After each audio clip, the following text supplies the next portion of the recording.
मैं भारत को भारतीयता की मान्यता के आधार पर फिर से खड़ा करना चाहता हूं, उस काम में लगा हूं।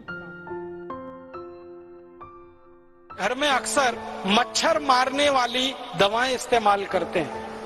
अलग अलग नामों से बाजार में बिकती हैं। कोई जो है लिक्विड फॉर्म में आती है, आप उसको लगा देते हैं।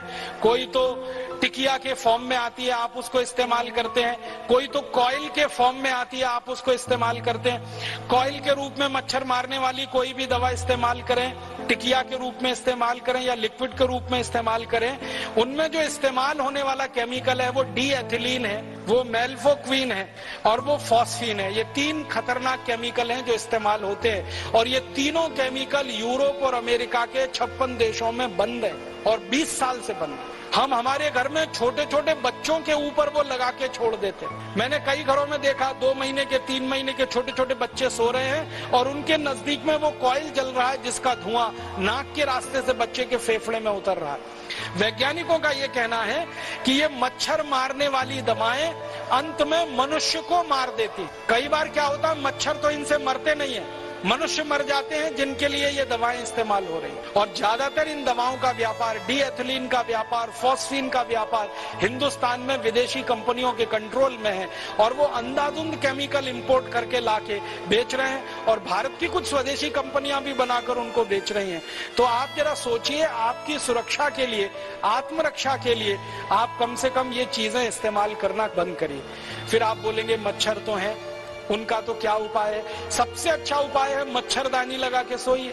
स्वदेशी है, सस्ती है, क्वालिटी में अच्छी है, सारे देश में उत्तर से दक्षिण, पूरब से पश्चिम मिलती है और कोई साइड इफेक्ट नहीं है, कोई एक्सपायरी डेट नहीं है। एक बार खरीदी तो 20-25 साल चलेगी और तरह तरह की मच्छरदानियां आने लगी हैं। अब तो वो डंडे वाली जरूरत नहीं है, एक हुक में लटका दीजिए वो आती है, आप ऐसे खोल के सो जाइए आती है, नहीं तो चादर की तरह से ओढ़ के सो जाइए, कुछ नहीं कर सकते। तो ये मच्छर मारने वाली दवा से तो अच्छी है। मच्छर मारने वाली दवाएं खरीदें, विदेशी कंपनियों को मुनाफा दें, उससे अच्छी अपनी मच्छरदानी है। और आप चाहें तो एक छोटा प्रयोग और करके देख सकते हैं। नीम होता है ना, नीम का तेल बाजार में मिलता है, तो नीम का तेल ऐसे जलाएं दीपक के रूप में। एक दीपक ले लें, उसमें रुई की बाती बनाएं, नीम का तेल जला के दीपक को रख दें।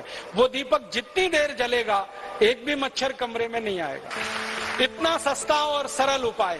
नीम का तेल बाजार में 30-40 रुपए लीटर मिलता है। 1 लीटर तेल खरीदेंगे, बड़े आराम से 3-4 महीने चलता है। और दूसरा एक तरीका है, गाय के गोबर से बनी हुई अगरबत्ती और गाय के गोबर से बनी हुई धूप बत्तियां भी बाजार में अब आ गई हैं।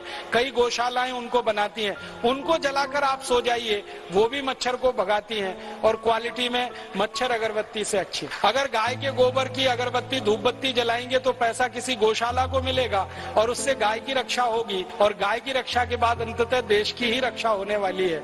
और अगर आप मच्छर अगरबत्ती खरीदेंगे तो पैसा किसी विदेशी कंपनी के पास जाएगा और उस पैसे से आपका भी नुकसान, देश का भी नुकसान हो जाएगा।